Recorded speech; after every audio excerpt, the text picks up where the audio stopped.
when he heard the restaurant's phone ring. And the sound really stressed Zhao out, because the restaurant was really busy that night, and it was only Zhao and one other waiter working, along with the manager who was in back. And so Zhao, he's bussing this table, he began looking around for the other waiter to see if maybe they heard the phone and they could go take the call, but he saw the other waiter and she was busy actually taking another table's order, and the manager was, somewhere in back and would not normally take the call anyway. And so Zhao, he sighed and, stopped bussing the table and went over and he picked up the phone. And right away, he can barely hear the person who's talking. It's a voice of what sounds like a very frail older woman, and she's practically whispering into the phone. And so Zhao had to block his other ear because it's so loud in the restaurant, and he's straining to listen, and he's asking this person to speak up. But finally, he can hear, what this woman is calling for, and she's calling because she's trying to place an order for delivery. But this is in the 1980s, so this is before there were things like Uber Eats and, DoorDash. And in Hong Kong at the time, if somebody called in to a restaurant for a delivery order, what it meant was people like Zhao had to take the order and then literally take the food and actually physically bring it to the person who had called it in. So this is sort of a very tedious thing for somebody like Zhao. And so as soon as Zhao could tell that the reason this woman had called was for a delivery order, he's like, oh my goodness, could it get any worse? I have so much to do here, it's so crazy, and now I have to literally run this woman's order to her and then come back and continue my work. Man, what bad luck. But it wasn't like Zhao could do anything else. He couldn't tell the woman no. So, as best as he could, he listened and he told the woman to repeat her order, let me write down what you want. And so eventually he heard that what she wanted was stir-fried rice noodles with an extra egg, an order of beef chow fun, and a couple servings of fried rice. And then after he took down her order, he told her that he'd be there in about half an hour. And then he hung up. About 15 minutes later, the bell rang in the kitchen, and so Zhao walked over and he saw that the food was ready, the takeout food. And so he grabbed the bag, he grabbed the receipt that showed the address of this woman's apartment, and he stapled it to the bag. And then he found the other waiter who was working that night, and he told her to please look over his tables while he was gone, he'd be right back. And then, with the food in hand, he left the restaurant and began running across the city to get to this apartment. And so he gets outside and he looks at the address and he starts running in the direction of this apartment. And, after several minutes, he gets to the apartment complex, he makes his way up and he finds the door of this woman's apartment. And he knocks on the door and he just waits. And nobody answers the door. And so, he's looking at the time, he knows he needs to get back to the restaurant as soon as possible. He has people that are waiting for him. And so he knocks a bit louder this time and sort of calls out hey, delivery. No answer. It's still just quiet inside this apartment. And so he looks at the receipt on the bag that, again, shows the address of this woman's apartment to make sure he's at the right one. And he's like, yep, I'm definitely at the right apartment. And so after a few more moments of silence, Zhao, he just gives up trying to be polite here. He really needs to get back to the restaurant. And so he just starts wailing on this door, yelling hey, delivery, get out here and get your food. And now this time, he hears some movement inside of the apartment, and so he stops banging on the door. He hears, the locks being unlocked, and then the door, it opens inwardly, but only a tiny bit, like a crack. And it's dark inside the apartment, and it's bright in the hallway. And so from his perspective, Zhao's looking into this crack, and he can't see anything. But eventually, out of this darkness of this little crack, a little hand shows up, and in this hand is money. And through the crack, the hand reaches with the money. And so Zhao, he reaches out, he takes the money, and then a voice comes through the inside of this apartment. And it's that same very quiet, frail voice of the woman who had called and placed the order. And she just said for Zhao to leave the food right there. Just drop it, take the money, and go. And so Zhao, he's thinking how bizarre this is. Why is this woman acting the way she's acting? Why can't you just open the door all the way and literally take your food inside? You asked me to come here with your food. You basically invited a stranger to your apartment. Why would you now be so cagey? It was odd. But at the same time, Zhao didn't really care. She had given him the money, which covered the order, and at this point, he could just leave the food and go back to the restaurant. And so that's what he did. Dropped the food, left the apartment complex, ran back to the restaurant, and continued his night, and basically forgot about this woman. So later that night, after the restaurant had closed, Zhao and the other waitress were cleaning up and getting ready to leave when the manager came out of the back office looking really upset about something. And he sort of strolled over to Zhao and the other waiter, and they both stopped instinctively when they saw the look on his face, and they're sort of looking at him, and he comes in, and sort of out of nowhere, he's like, I know one of you two has been stealing from this restaurant. I know it. And immediately Zhao, he looks over at the other waiter, and she looks back at him, and they're like, what? Like, Zhao knew he did not steal any money. There was no way he was talking about him.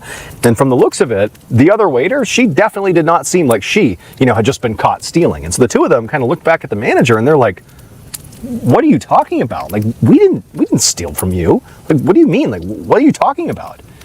But the manager was like, I know one of you did it. I don't know who, but one of you did it. And I'm telling you right now, if it ever happens again, you're fired. And then the manager just turned around and he walked back into his office. And so Zhao and the other waiter are just left standing there like, what just happened? But at the same time, like, Zhao anyways, he knew he didn't take any money. And he's just like, you know what? I just want to go home. Like, this has been a long day. I want this to be over. And it seemed very much like the other waiter felt the same way. And so the two of them just kind of shrugged and they're like, I don't know what he's on about, but I didn't do anything. And they finished cleaning up. And then before long, they had left for the night. The next day, Zhao was back at work, and once again, it was extremely busy, and once again, they were understaffed. It was just Zhao and another waiter, a different waiter than the day before, but still, it's just the two of them and the manager who was in the back office. And so it's just another very stressful day, and all day, Zhao, he's thinking about the fact that the manager had effectively accused him of stealing the night before, and that really hadn't been resolved, just from the perspective of the manager hasn't talked about it again, so it's like the elephant in the room. But, at this point, Zhao was just doing his job because, he didn't steal anything. He knew he didn't steal anything, and so he figured it was just a misunderstanding. If it gets brought up again, there's definitely an explanation here. And so all day and into the evening, Zhao's just working like mad, so is the other waiter. And then at some point in the evening, the phone in the restaurant rings. This is in the middle of, the busiest time of the night. And once again, Zhao, like, he's hearing the phone ringing and he's hoping the other waiter is available to take the call because the last thing he wants to do is do another delivery order. But just like the night before, his coworker was busy taking orders from other people. And so it fell on Zhao to take the call. And so Zhao, he trudged his way through the very busy and very loud restaurant to the phone. He answered it, and immediately he recognized the voice. It was the same woman who had called the night before, the woman he could barely hear. She was talking so quietly. And so again, he had to block his ear to hear what she wanted, and again, she was placing an order for delivery. So again, Zhao would have to be the one to literally go run to her apartment and drop off her food and then hustle back and finish his shift. And so, feeling sort of annoyed and a little frustrated because he can barely hear this woman, he's like, hey, can you please repeat your order? Like, I need to write down your order. And so, feeling annoyed, Zhao, he took down her order, which was the same as the night before: stir-fried rice noodles with an extra egg, an order of beef chow fun, and a couple servings of fried rice. And then after writing it down, he told her he would see her in about 30 minutes. And then he hung up. And then 15 minutes later, the kitchen bell dings. Zhao walks over, he grabs the bag of food, he attaches the receipt. Out he goes, and he runs across the city over to this woman's apartment, and up he goes. He gets to her door, which he knows is the right one because he had been here the day before, and he pounds on the door right out the gate because apparently this woman takes forever to come to the door, and so he's pounding on the door saying, hey, I'm here, delivery, delivery. And eventually, he hears the sound of movement inside the apartment, the sound of locks turning, and then the door opens just a crack, and then out comes a little hand with some money. Zhao, he takes the money just like the day before. He hears the sound of this woman saying to just leave the food outside in the hall. He does just that. He places it down, the door shuts, and Zhao turns, and he leaves, and he goes back to work. Later that night, after the restaurant had closed, Zhao and his other coworker were cleaning up, happy that the day was finally done. And as they're doing that, again, at least from Zhao's perspective, this is the second time this has happened, the manager comes storming out of the back office looking really upset. Now again, the other coworker was not here the night before, but the other coworker could see, like, clearly there's an issue, and Zhao had stopped as well, waiting to hear what the manager had to say. And the manager comes over, but instead of addressing both of them, the manager looks right at Zhao, and he just says, I know it was you. You are the only one who was here yesterday and today, and I'm telling you there is money missing from the register. It's you. You're the one stealing it. Now, Zhao, he knows he didn't take any money from the register. This didn't happen. There's no way that this is true. It can't be true. And so Zhao, he needs this job, and so he can't just, fight with his manager. But he said, that's not possible. I don't know what you're talking about. Can you please explain what you mean? I don't know how this could have happened, but I'm telling you it was not me. Now, the manager, he's sort of staring at Zhao, trying to size him up to see if maybe he's lying or not, and he can't quite tell, and he says to Zhao, well, you know what? The reason I know that somebody is doing this, that this is not some mistake, is because the money from the register is not just missing. It's that the money has been replaced with counterfeit money. Like someone is taking money, you, Zhao, and putting counterfeit money back to sort of make it seem like no money is missing. But I know it's counterfeit money. Like I can spot it. I know it's counterfeit money. You're doing that, Zhao. You did that. You stole from me. And if you don't give the money back, you're fired. And so Zhao, at this point, he's like, what? I didn't do that. I have no idea what you're talking about. There is no way that's true. I did not do that. At this point, the manager just turned around and went into the back office. And then when he came out again, he was holding the counterfeit money and he showed it to Zhao. And right away, Zhao could tell, like, yeah, that's blatantly counterfeit money. Like, it would never pass as real money. He knew right away what it was. So this was not just typical fake money. It was something known as ghost money. In Hong Kong, some people will literally burn this fake money, this ghost money, at the funeral as sort of an offering. And the belief is that by doing that, this money somehow goes to the deceased person and they can use this money in the afterlife. So it's sort of part of a funeral ritual. And so Zhao knows, like, this is ghost money. He would recognize it as not real money. And so the idea that this was put into the register to somehow dupe the manager into believing that, don't worry, no one stole any money here, just seems sort of absurd. And so Zhao, he says to the manager, like, well, wait a minute. I didn't do this, but if I were to take money from the register, I wouldn't have left behind this obviously fake money. I would have just taken the money. I didn't, but why would I put this obviously fake money back in the register? That definitely wouldn't fool you. It didn't. And the manager, he was thinking about it and he was like, yeah, actually, you're right. But then he was like, well, what must have happened then is, you must have accepted this counterfeit money from, a customer and not realized it. Like, this is your mistake. You must have allowed someone to pay with this ghost money and just not noticed it. You're very busy. Maybe that's what happened. And Zhao's like, no, like there's no way I would have accepted clearly fake money. I would have said, no, this is not real money. Like there's no way I would have made that mistake. And so the manager's like, well then how could this money have gotten into the register? Like were there any strange customers here over the past 2 days? I don't know, like maybe somebody somehow, some way managed to pay with fake money and you didn't notice it or something. Do you have any memory of strange customers or seedy customers over the past 2 days? Now, Zhao, like, he wasn't immediately thinking, oh, I wonder, what criminals I ran into in the last couple of days that maybe paid with counterfeit money. Because, like, in his mind, there was no one like that, like, over the past 2 days. It was just normal people, except he did just immediately think about that woman who had called on both nights and had the same delivery order that he had taken to her apartment. And he thought how weird it was that she had only opened the door a crack and handed out a little bit of money and told him to leave the food on the ground. And like, for just whatever reason, even though in some ways he knew, like, there's no way that woman has anything to do with this counterfeit money, he just found himself telling the manager, he's like, well, actually, there was like this one woman, like I delivered food to her the past couple of nights, and he sort of described the whole thing and just kind of how weird it was that she would have him leave the food in the hall and he could barely hear her, and he sort of was confused about the whole thing.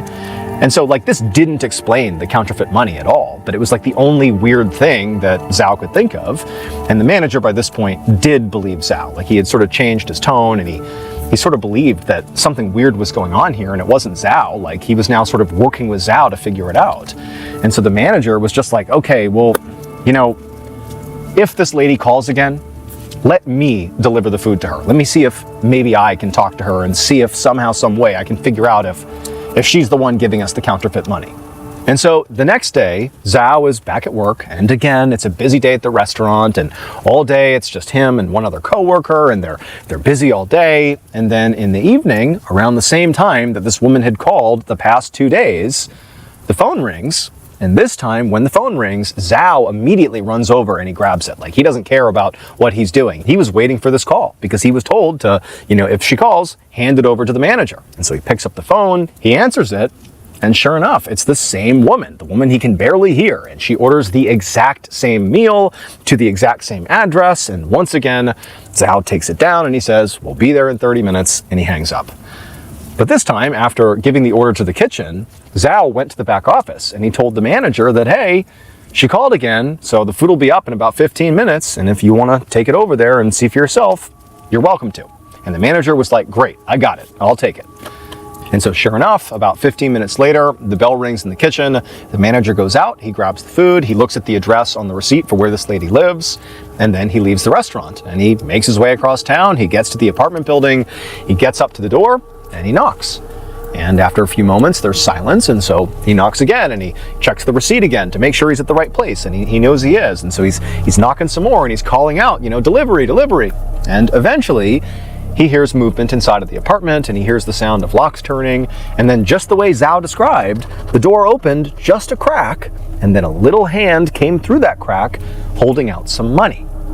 And for the manager, it actually was pretty disappointing, because for whatever reason, he just felt like, this is going to be it. This person is going to hand me the ghost money, the counterfeit money. This is going to explain it. Maybe it's like a senile old person who's confused and, they're accidentally giving out, the wrong money here. Maybe that's what's going on, and somehow Zhao just didn't recognize it or something, even though he claims he would have seen it, but maybe that's what happened. But no, the money that was coming through the door was definitely real money. And so the manager, he just took the money, and the woman told him to just, leave the food in the hallway, which he did. And then the door shut, and the manager put the money into his pocket, he left the apartment complex, and he walked back to the restaurant. And so later that night, after the restaurant closed, Zhao and his coworker were cleaning the restaurant, and the manager was in the back office counting the money from the register. And as he's counting it, he realizes he's short. Except this time, there was no counterfeit money in the till. It was just short. And he's thinking, like, what's going on? He kept checking the receipts. He was looking for maybe money that had been misplaced. But then he remembered that the exact amount that he was short was the money that he himself had collected from the woman at the apartment, from the delivery order. And so he reached into his pocket where he had put the cash and just forgotten, and he pulled it out, and he was about to just, drop it into the till when he gasped, because the money that he had just pulled out of his pocket was ghost money. Like the money that he knew when it had come through the door from this woman, it had been real money. That money that he looked at, confirmed was real, put in his pocket. Now he's looking at it again, and it's ghost money. Like, how can this be? But right at that moment, that's when he realized what must be happening. They were dealing with a professional counterfeiter. She must be using money that has the appearance of real money when it's given to the other party, but then maybe there's paint or something on it that sort of wears off, and it eventually reveals that it's fake money. But by that point, the transaction's already happened and the con is done. And so he's thinking, that's what's going on. That explains the whole thing. That's why Zhao didn't realize it when he was taking this money. It looked real, and it wasn't until later when, whatever they did to the money wore off that it became clear it was ghost money. So at this point, the manager picked up the phone and he called the police. Later that same night, 2 police officers arrived at the apartment complex where this woman who kept ordering delivery food lived. And they made their way up to her apartment, and they knocked on her door, and they called out that it was the police and they were here to talk to her. But nobody answered the door. And so after a few moments, the police knocked again, much louder this time, but still, there was no answer. Nobody came to the door. And it was around this time that the officers noticed there was this horrible smell coming very clearly from this apartment. At first, when they had walked into the hallway, they had sort of smelled it, but they had chalked it up to maybe being just the way the whole building smelled. But no, as they were standing here, it seemed pretty clear that this awful, rotten food smell was coming out of this apartment. And considering the fact that they were here for a potential, counterfeiting ring inside of this apartment, and just the weirdness of the smell and the silence as they're pounding on the door, the officers decided, we got to go in there. We got to see what's going on. And so they kicked the door down. And as soon as they did, they were hit with an even more powerful, horrible smell, like rotting food smell. And they covered their noses, and they went into this apartment. They start calling out, police, police. And it's dark inside the apartments. They can't really see anything. They try the lights, but the lights don't turn on. And they're looking around, and there's a little bit of light coming in through the windows. So they can kind of see that it's a small apartment. There's a kitchen, there's a living room, and what appears to be a bedroom over here. And they cut through the kitchen, and they're sort of calling out. They don't see anybody in the apartment. There's no movement whatsoever. And they eventually make their way around to the living room. And by this point, they basically searched the apartment, and there's nobody here. There's no counterfeiting equipment or any sort of criminal operation happening in here. But they eventually get to the living room where the most light was coming in from the outside.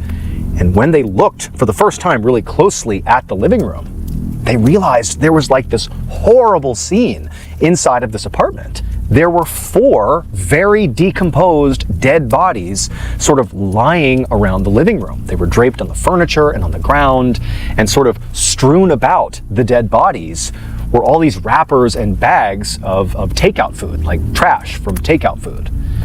And so the police, after seeing this awful scene, they backed out of the apartment, and a full-scale investigation was launched into what happened here. And ultimately, what they discovered was these 4 people had died because of an accidental carbon monoxide leak inside of this apartment. But the leak had occurred at least a week before their bodies were found. And so that in and of itself created a whole bunch of questions for the police, and certainly for Zhao and his manager, because it's like, wait a minute, we've been delivering food to this apartment to somebody. Somebody keeps opening the door and handing us this money that is apparently counterfeit money, ghost money. Someone's been doing that, and clearly there are bags of takeout food that were literally the bags that they brought from the restaurant. It turned out it was the same stuff. Like, who's been in here? It doesn't make any sense. Like, there must be somebody else that was maybe in here with the dead bodies or something.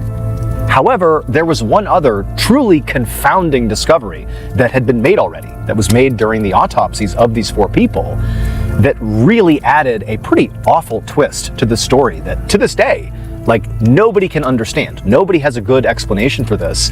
And really, this is the reason this story went so viral at the time and was covered by so many news outlets. So in addition to the autopsies discovering that these people died from a carbon monoxide leak, during the autopsies, they cut open the stomachs of each of these 4 people. And you know what they found inside of their stomachs? They found the takeout food, the stir-fried egg noodles, the beef chow fun, the fried rice that was brought over by Zhao and his manager from their restaurant. That was the food inside of their stomachs. And the food was determined to be about maybe 1 or 2 days old. So literally, the food they brought over, these dead people consumed, even though, according to their own autopsies, they were dead by the time the food arrived. And Zhao and his manager would confirm they brought the food over like a day ago. These people would have been dead by then. So how did the food get into their stomachs?